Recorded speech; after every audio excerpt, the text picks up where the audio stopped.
열왕기상 1장 28절 말씀. 다윗이 왕이 명령하여 이르되 바세바를 내 앞에 부르라 하매 그가 왕의 앞으로 들어가 그 앞에 서는지라. 왕이 이르되 내 생명을 모든 환난에서 구하신 여호와께서 살아 계심을 두고 맹세하노라. 내가 이전에 이스라엘의 하나님 여호와를 가리켜 내게 맹세하여 이르기를 내 아들 솔로몬이 반드시 나를 이어 왕이 되고 나를 대신하여 내 왕에 앉으리라 하였으니 내가 오늘 그대로 행하리라. 바세바가 얼굴을 땅에 대고 절하며 내 주 다윗 왕은 만세수를 하옵소서 하니라. 다윗 왕이 이르되 제사장 사독과 선지자 나단과 여호야다의 아들 브나야를 내 앞으로 부르라 하니 그들이 왕 앞에 이른지라. 왕이 그들에게 이르되 너희는 너희 주의 신하들을 데리고 내 아들 솔로몬을 내 노새에 태우고 기온으로 인도하여 내려가고 거기서 제사장 사독과 선지자 나단은 그에게 기름을 부어 이스라엘 왕으로 삼고 너희는 나불나파를 불며 솔로몬 왕은 만세수를 하옵소서 하고 그를 따라오라. 그가 와서 내 왕에 앉아 나를 대신하여 왕이 되리라. 내가 그를 세워 이스라엘과 유다의 통치자로 지명하였느니라. 아멘. 오늘 말씀의 제목은 좀 긴데요. 통회하고 겸손한 자의 마음을 소생시키시는 하나님이라는 제목으로 같이 말씀을 나누겠습니다. 열왕기상이라고 되어 있는데요. 저희가 열왕기상의 원래 그 구약 성경 히브리 성경은 열왕기상과 열왕기하가 한 권의 책으로 되어 있습니다. 그래서 히브리 성경의 원래의 제목은 열 왕들, 10명의 왕이라는 제목으로 되어 있고요. 그 성경이 나중에 그 신약 시대에 들어와서 이제 저희가 70인역이라고 그래서 70명이 같이 성경을 이제 번역하는 과정에 이 열왕기라고 되어 있는 성경이 굉장히 크기 때문에 그것을 상권과 하권으로 나누었고 이제 그런 번역이 계속해서 우리 개신교 성경에는 두 권으로 나눠져 있습니다. 열왕기상의 저자가 누구인가는 분명치 않은데 혹시 에레미야가 아닐까라고 이제 그렇게 추측하는 분도 계시고요. 이 성경이 기록되었을 당시가 언젠가 봤을 때 그 이스라엘 포로기 이전이 아닐까라는 또 생각. 이것도 하나의 추측이고 저희가 한번 생각을 해보는 것입니다. 여러 의견들이 있습니다. 그런데 왜 이 성경을 기록하게 되었을까? 저희에게 주신 하나님의 말씀에는 그 나름대로의 분명한 목적이 있거든요. 그래서 분명히 저를 위해서 쓰셨지만 그 당시에 이 말씀을 기록했던 이유가 있습니다. 그래서 성경을 보실 때 이 성경이 원래는 1차적으로는 이스라엘 어떤 사람들을 향해서 하나님께서 말씀하신 거야 라는 사실을 우리가 알고 말씀을 보는 게 좋겠습니다. 그래서 이스라엘이 남쪽 유다와 북쪽 또 이스라엘로 이제 분리가 되고 같이 이제 싸움이 일어나게 되는 거죠. 한 민족인데 대한민국처럼 남쪽과 북한이 갈라지게 됩니다. 두 나라가 되어버리고요. 그런데 거기에서 끝나는 게 아니라 먼저 북쪽이 멸망하고 남쪽도 멸망하게 됩니다. 이스라엘은 나라 잃어버린 백성이 되어버렸죠. 그리고 그 사이에 이스라엘 백성들이 다시 하나님을 바라보게 되는 거죠.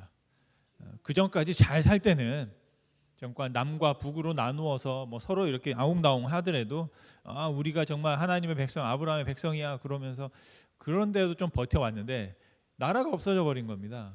그리고 나서는 어떤 일이 벌어집니까? 이제는 정말 우리가 하나님을 믿는 백성인데 왜 이런 일이 일어나지? 그러면서 자신들을 다시 되돌아보게 되는 거죠.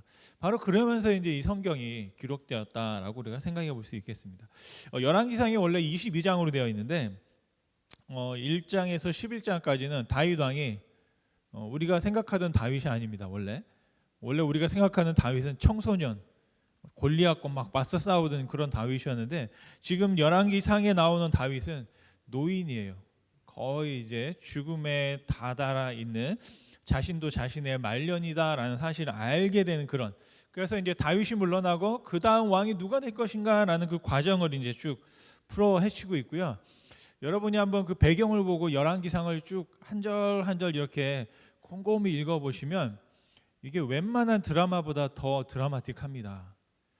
대하 드라마로 나오면 사극, 우리가 흔히 말하는 한국의 그 사극, 전통 사극처럼 뭐 누가 그 다음에 왕이 될 것인가, 그래서 서로 막 시기하고 질투하고 그 왕의 왕세자들이 많잖아요. 그 왕세자들 중에 누가 먼저 왕이 될 것인가. 왜냐하면 이게 굉장히 중요하더라고요. 저도 어릴 때는 왜 싸워 그랬는데 나중에 어른이 돼서 알고 보니까 내가 왕이 안 되면, 다른 사람이 왕이 되면 나는 사라지는 거예요. 그러니까 서로도 살아남기 위해서 그렇게 이제 싸우고 있는 거죠. 한 사람이 왕이 되면 그 다음 사람들은 다 역사에서 사라지거나 아니면 그냥 처형당하거나 뭐 그런 거기 때문에 내가 피해 입지 않기 위해서는 내가 왕이 돼야 되는 그런 상황들이 이 열왕기상에 계속 초반부에 펼쳐집니다. 그래서 그런 상황들을 쭉 보면 재미있다라고 하면서 또 한편으로는 아니 하나님의 말씀 성경에 뭐 이런 얘기까지 다 기록되어 있나라고 싶을 정도로 별의별 이야기가 이제 다 기록되어 있습니다. 그러면서 이제 열왕기상의 12장으로 가면 이게 뭐가 바뀌냐면 이스라엘이 두 개 나라로 갈라져 버립니다. 그때부터 이제 솔로몬의 시가 끝나는 거죠, 벌써. 그리고 나서 갈라져 버리게 되고 이제 문제가 막 생기기 시작합니다. 17장, 22장까지에는 왕의 이야기가 아니라 선지자입니다. 여러분이 잘 아시는 엘리야 그리고 엘리사가 등장하는데 그들이 어떤 사역을 했는지가 쭉 나옵니다. 근데 오늘 중요한 것은 뭐냐면 열왕기상의 시작은 이제 다윗 다음에 누가 왕이 된다? 솔로몬이 왕이 될 것이다라는. 그래서 하나님께서 솔로몬을 왕으로 세우시는데 다윗이 그런 약속을 했고 그 약속을 한 말씀을 하나님도 그냥 인정하는 겁니다. 인정하고 솔로몬을 왕으로 세웁니다. 그런데 여러분 이게 보통 일이 아닙니다. 원래는 있을 수 없는 일입니다. 그 성경에 기록되어 있는 다윗의 아들만 해도 이름이 알려진 아들만 19명입니다. 그리고 솔로몬이 10번째예요. 그리고 태어났다 죽은 아들까지 따지면 11번째가 됩니다. 거기에 아내들까지만 해도 셀 수가 없어요. 10손가락으로 다 못 세요. 그 부인까지만 해도. 그런데 생각을 해보세요. 첫째 아들 있고 둘째 아들 있고 쭉쭉쭉쭉 있는데 10번째 아들이 왕이 되면 어떤 일이 벌어질까요?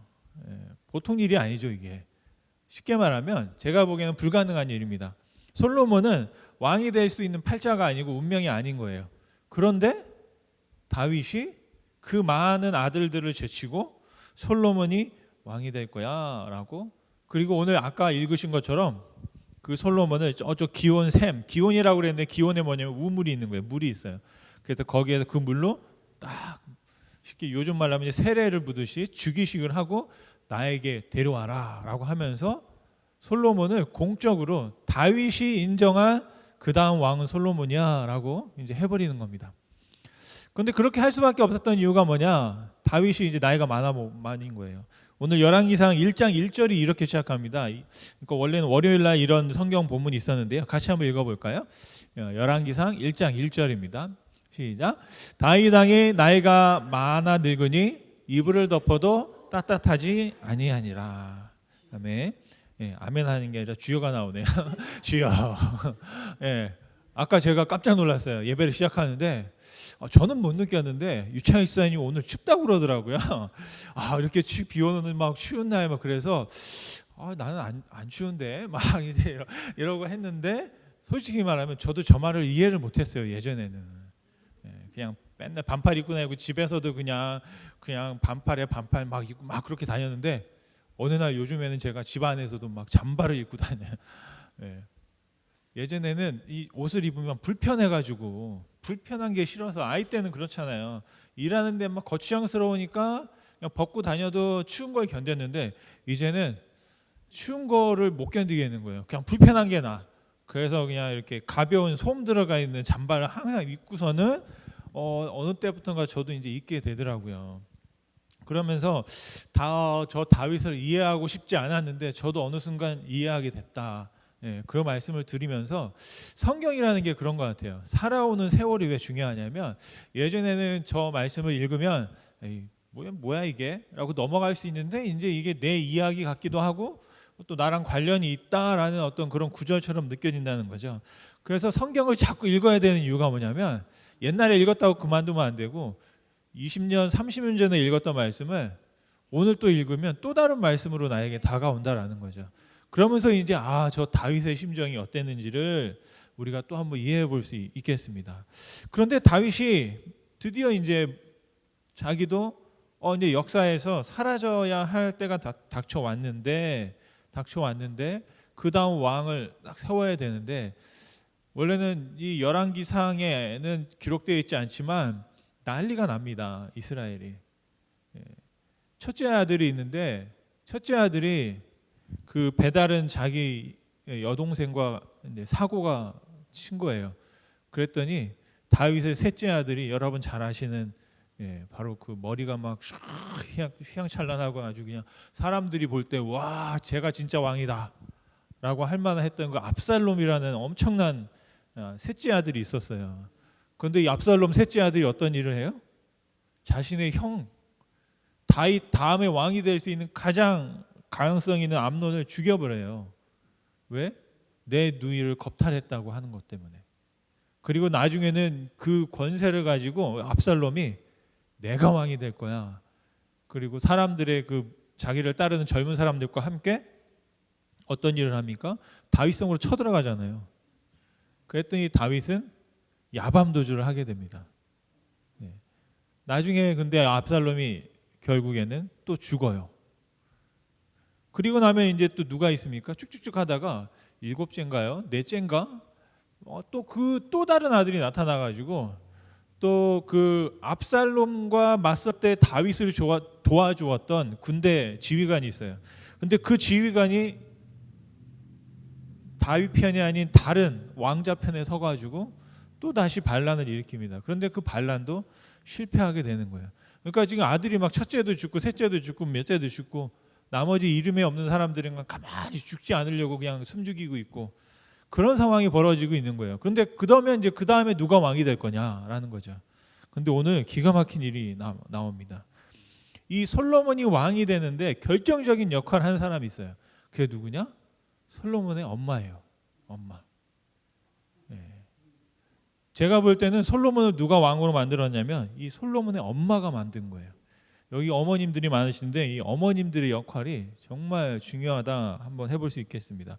사무엘하 12장 24절 말씀에 보면 하나님께서 이 솔로몬이 태어나고 나서 이런 말씀이 있습니다. 한번 같이 한번 읽어보겠습니다. 다윗이 그의 아내 바세바를 위로하고 그에게 들어가 그에게 동침하였더니 그가 아들을 낳음에 그의 이름을 솔로몬이라 하니라. 여호와께서 그를 사랑하사.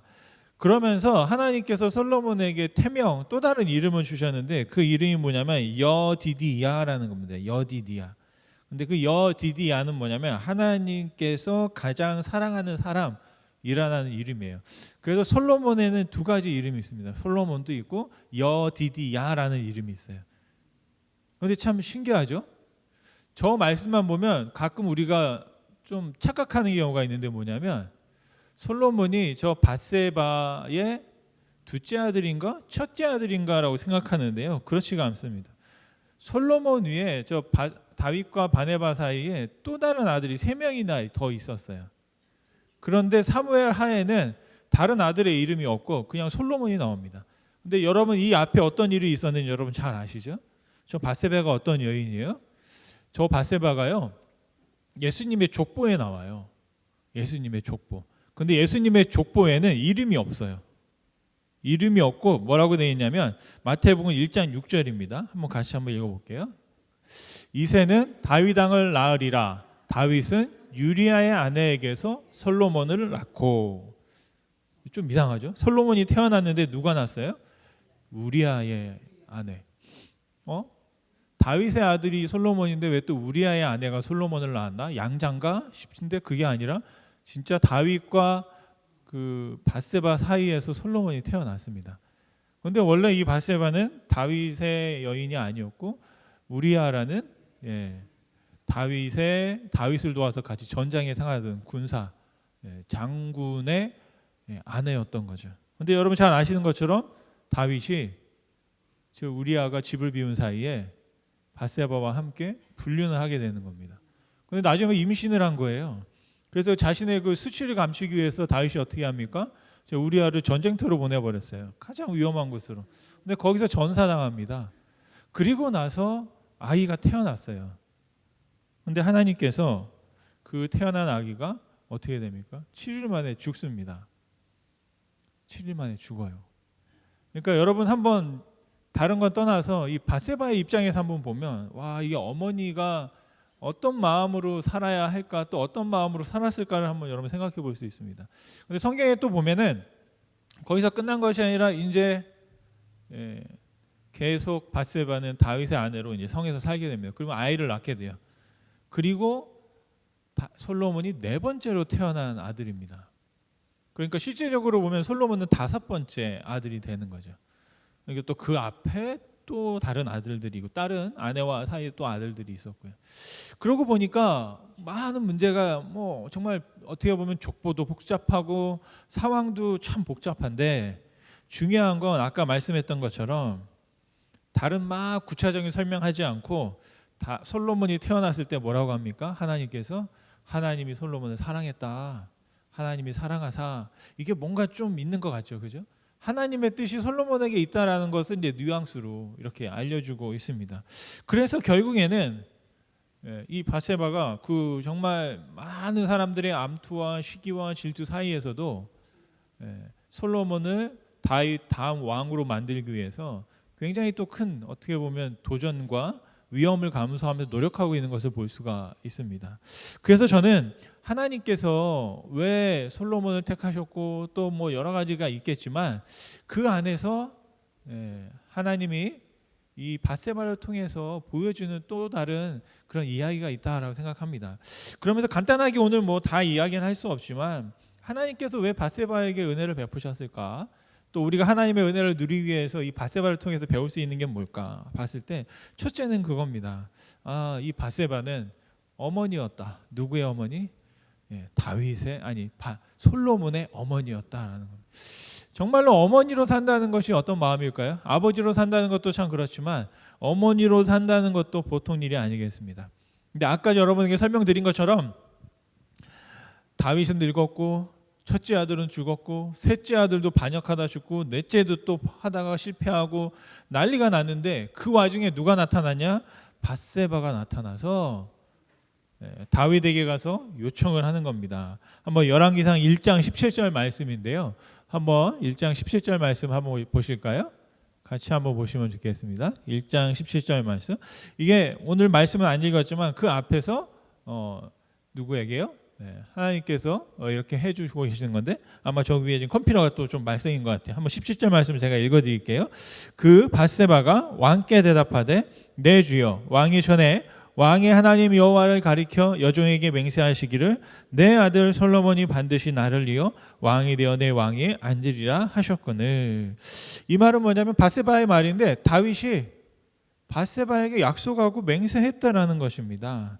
그러면서 그 말씀을 기억하면서 30절에 다시 이제 그 다윗에게 찾아가 말했을 때 이게 굉장히 큰 용기가 필요하죠, 여러분. 아까 말씀드린 것처럼 잘못하면 다 죽는 거예요. 여기에서 또 만약에 솔로몬이 또 반역하듯이 나가면 죽는 거죠. 근데 이제 이 어머니는 지혜가 있었어요. 누가 왕을 세우느냐?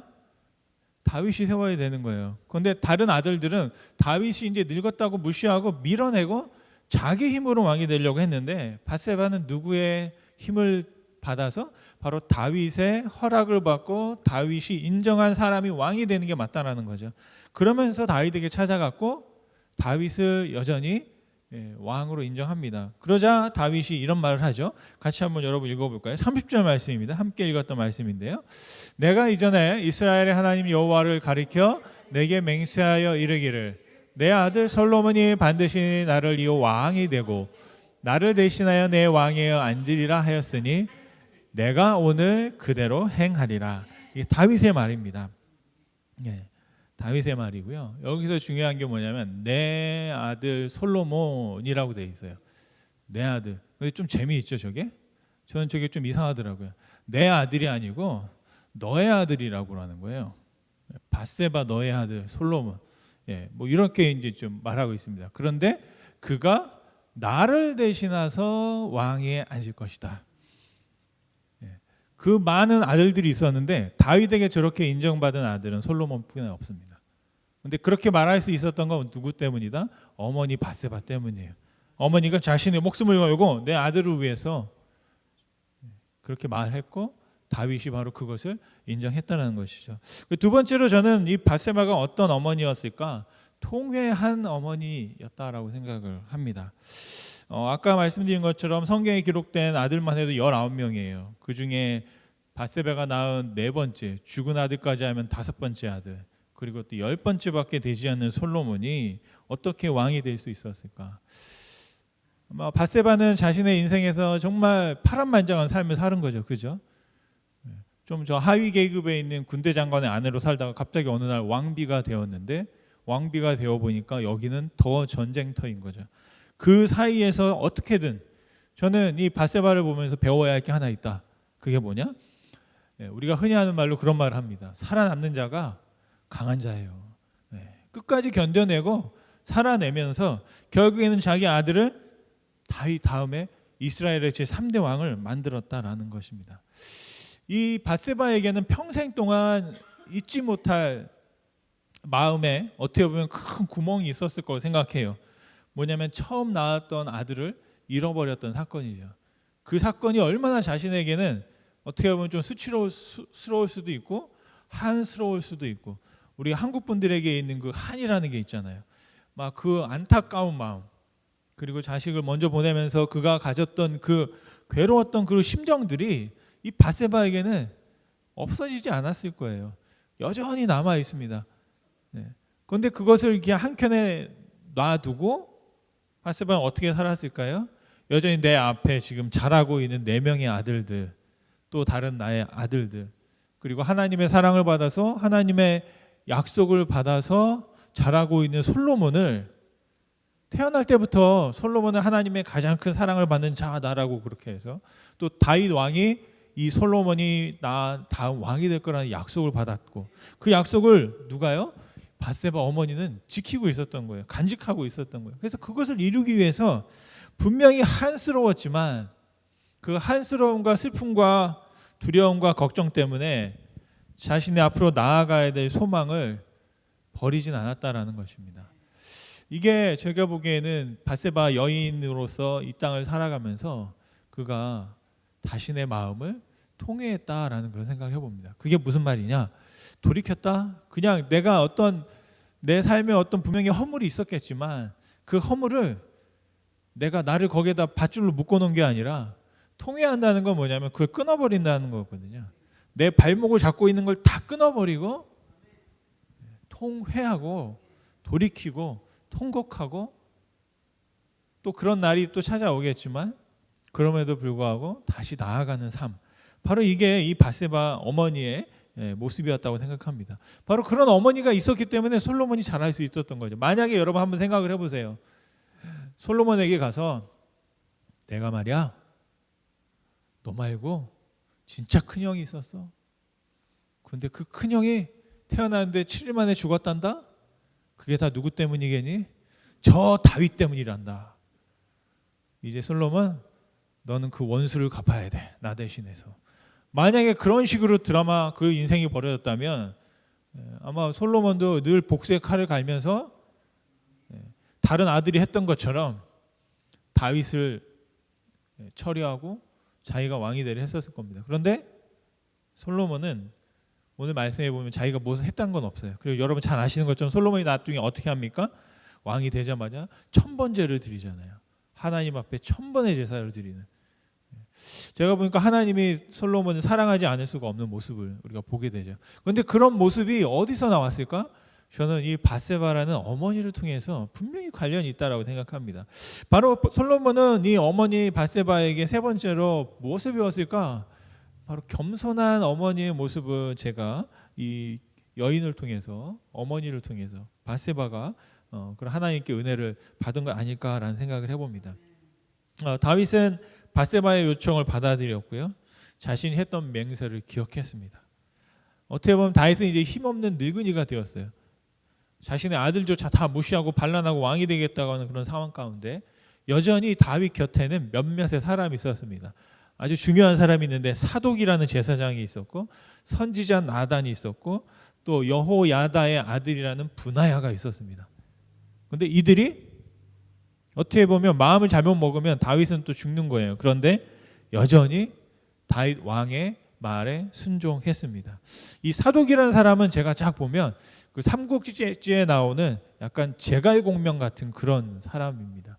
근데 끝까지 다윗 곁에서 다윗을 보좌했던 사람이에요. 근데 바로 그 다윗이 말하는 그 말에 그 신하들이 순종을 합니다. 바로 33절 말씀해 보니까 이제 이렇게 말합니다. 다윗 왕이 같이 한번 읽어보겠습니다. 왕이 그들에게 이르되 너희는 너희 주의 신하들을 데리고 내 아들 솔로몬을 내 노새에 태우고 기온으로 인도하여 내려가고. 노새는 왕들이 타는 거예요. 말과 나귀가 이렇게 잡종이라고 합니다. 그래서 발은 말의 발 같은데 몸뚱아리는 또 노새같이 또 나귀같이 작아요. 그래서 다리는 짧은데 힘은 세다. 뭐 그랬던 이제 적이 있습니다. 근데 여기 33절에서 제가 보면 뭐라고 되어 있냐면 솔로몬을 이제는 내 아들이라고 합니다. 또 솔로몬 다른 사람들한테 말할 때, 그러니까 밧세바 앞에서는 너의 아들이라고 하고 신하들 앞에서는 솔로몬은 내 아들이야. 저 솔로몬은 저 밧세바의 아들이야가 아니라 신하들 앞에서는 이 솔로몬이 바로 내 아들이야라고 말하면서 저 아들을 왕으로 삼을 것이니 너희들을 순종해라라고 말씀하고 있습니다. 그래서 마지막 35절 말씀을 한번 읽어보겠습니다. 35절 말씀입니다. 그를 따라 올라오라. 그가 와서 내 왕위에 앉아 나를 대신하여 왕이 되리라. 내가 그를 세워 이스라엘과 유다의 통치자로 지명하였느니라. 아멘.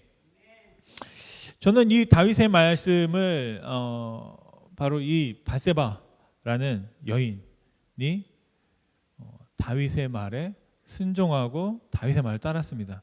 다시 한번 생각을 해보면 밧세바에게는 솔로몬 말고도 3명의 건장한 아들들이 있었어요. 한번 여러분 생각을 해보세요. 이 4명이 힘을 합쳐가지고 다윗과 맞서 싸우면 어떨까요? 충분히 한번 싸워볼 만하지 않을까 생각을 합니다. 이 4명의 아들과 밧세바가 우리 중국의 어떤 보면 왕후가 있잖아요. 막 왕후가 나타나가지고 다 그냥 처리해버리고 딱 자기가 여왕이 되는 그런 걸 볼 수 있는데 만약에 밧세바가 자기가 왕이 될 수도 있어요. 어떻게 보면 여왕이 되든가 자기 아들들 4명을 딱 이끌고 와서 다윗을 딱 몰아내고 그 이스라엘을 자기의 땅으로 나라로 만들 수도 있었으나 밧세바는 여전히 마지막까지 겸손했다라는 겁니다. 그리고 하나님께서 솔로몬을 향해서 부어주신 그 생각, 그 말씀, 바로 그 말씀을 간직하고 저는 밧세바가 이렇게 할 수 있었던 것은 바로 하나님 앞에서 겸손하고 그 말씀을 따르려 했기 때문이다라고 믿습니다. 말씀을 마치면 솔로몬의 어머니 밧세바. 그래서 제가 뭐 밧세바를 만나본 적도 없고 또 성경에 보면 또 여러 가지 이야기들이 있지만 이 여인을 통해서 한번 우리들의 삶, 우리가 어떤 방식으로 이 세상을 또 살아가고 또 이 세상 속에서 어떻게 하나님의 뜻을 이루며 살지를 한번 고민해 볼 수 있겠는데요. 저는 이 밧세바의 방법을 한번 배워볼 필요가 있다. 그리고 이 밧세바가 했던 모습들이 결국엔 예수님께서 우리에게 보여주신 모습이 아닐까. 예수님께서 걸어가셨던 그 길이 아닐까라고 생각합니다. 다윗은 힘이 빠졌지만 자기에는 건장한 아들들이 있었지만 그럼에도 불구하고 이 밧세바는 여전히 하나님의 말씀에 자신을 둔 거죠. 그리고 그 말씀에 순종하고 하나님이 인정해서 기름 부어 세웠던 다윗을 여전히 옆에서 인정해주고 그리고 결국에는 그 다윗의 말을 통해서 그 다음 왕이 세워지는 바로 이 하나님의 질서를 여전히 따라가는 것. 우리가 삶을 살아가다 보면 그게 불편할 때가 있잖아요. 절차를 다 밟아가는 게 굉장히 좀 힘들고 고단합니다. 내가 빨리 해버리고 싶을 때가 있지만 여전히 그걸 참아내고 하는 것이죠. 겸손이라는 게 뭐냐면 바로 그런 불편함을 감수하는 거죠. 그리고 여전히 아픔과 정말 고난한 세월이 있고 정말 속에서 막 끓어오르는 그런 마음이 여전히 불같은 마음이 있었을지라도 밧세바는 그 마음을 자신의 아들들에게 넘겨주지 않았어요. 자신의 것으로 딱 가지고 가면서 그 아들들은 새로운 인생을 살도록 그걸 했던 걸 볼 수 있습니다. 바로 그게 통회하는 마음입니다. 저와 여러분들이 먼저 통회하는 마음을 가지고 살아갈 수 있기를 원합니다. 왜냐하면 내가 통회하지 않고 내가 하나님 앞에서 해결하지 않고 내가 이것을 쏟아내지 않으면 나와 함께하는 사람들이 그 억한 감정들을 같이 나누어 가는 거예요. 그래서 가정이 힘들어지고 또 교회가 어려워지고 또 하나님을 바라보는데도 그 분노와 막 시기를 가지고 바라보게 되는 겁니다. 하나님, 내가 이렇게까지 했는데 왜 나에게 이런 일이 벌어지는 겁니다. 그런데 밧세바는 겸손하게 자신의 마음을 통회하며 그 자신이 벌어졌던 그 일들을 딱 묻고 하나님 앞에 여전히 겸손한 모습으로 갔습니다. 이사야서 57장 15절 말씀을 보면 원래 예수님을 향한 말씀인데 이 말씀이 저는 꼭 밧세바를 향한 말씀이 아닌가라는 생각을 하게 됩니다. 같이 한번 읽어보겠습니다. 지극히 존귀하며 영원히 거하시며 거룩하다 이름하는 이가 이와 같이 말씀하시되 내가 높고 거룩한 곳에 있으며 또한 통회하고 마음이 겸손한 자와 함께 있나니 이는 겸손한 자의 영을 소생시키며 통회하는 자의 마음을 소생시키려 함이라. 아멘. 여러분, 하나님이 어떤 분이시다라고 말하죠. 지극히 존귀하고 영원하시고 거룩하다라고 하셨습니다. 그런데 이분이 누구와 함께 계세요? 내가 높고 거룩한 곳에 있으며 어떤 사람과 같이 있다? 통회하는 마음 가진 사람, 겸손한 마음을 가진 사람과 내가 함께 있다 말씀하십니다. 다시 말하면 통회하는 사람에게 하나님이 필요하고요. 겸손한 사람이 하나님을 찾습니다.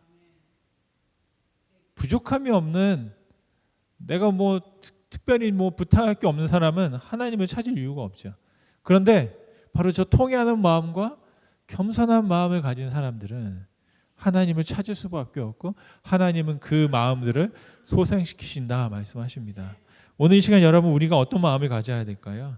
하나님 앞에 통회하는 마음과 하나님 앞에 겸손한 마음으로 주님을 찾을 수 있기를 간절히 소원합니다.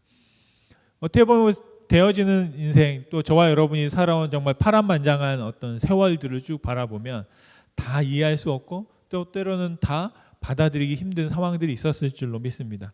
그럼에도 불구하고 우리가 믿는 것은 하나님의 생각은 나의 생각보다 크고 하나님의 생각은 나의 생각보다 높고 하나님의 뜻은 우리가 하는 그 무엇보다 더 뛰어난 줄 믿습니다. 바로 이사야서 55장 8절 9절 말씀을 읽고 말씀을 마치겠는데요. 같이 한번 읽어보겠습니다. 이는 내 생각이 너희 생각과 다르며 내 길은 너의 길과 다름이니라. 여호와의 말씀이니라. 이는 하늘이 땅보다 높음 같이 내 길은 너희의 길보다 높으며 내 생각은 너희의 생각보다 높음이니라. 아멘. 통회했던 밧세바 자신에게 이어진 많은 일들 속에서 여전히 하나님을 겸손하게 바라보고 하나님의 말씀을 의지하고 그리고 겸손하게 다윗 왕 앞에 엎드렸던 그 여인. 여러분 그 어머니가 있었기 때문에 솔로몬이 그 다음 이스라엘의 왕으로 세워지고 또 이스라엘이 또 하나님 안에서 큰 축복을 누리게 되는 줄 믿습니다. 오늘 이 시간 우리가 해야 할 것은 무엇일까요? 내 힘과 내 능력 가지고 어떻게든 복수의 칼을 갈고 그 어떤 것을 갚아주는 것이 아니라 하나님께서 나를 통해서 왜 나를 부르셨는지 그리고 내 안에 정말 이런 통회하는 마음이 있는지 하나님 앞에 내 마음을 이렇게 쏟아낼 수 있는 그런 마음이 있는지 정말 내가 그 어떤 사람들 앞에보다 더 겸손한 마음을 가지고 더 엎드릴 수 있는지 그 마음을 하나님께 달라고 부탁하며 살아갈 수 있기를 간절히 소원합니다. 하나님은 통회하며 겸손한 자의 마음을 소생시키십니다. 다시 새롭게 하십니다. 바로 그 하나님의 은혜를 경험하며 살아가실 수 있기를 간절히 축원드립니다.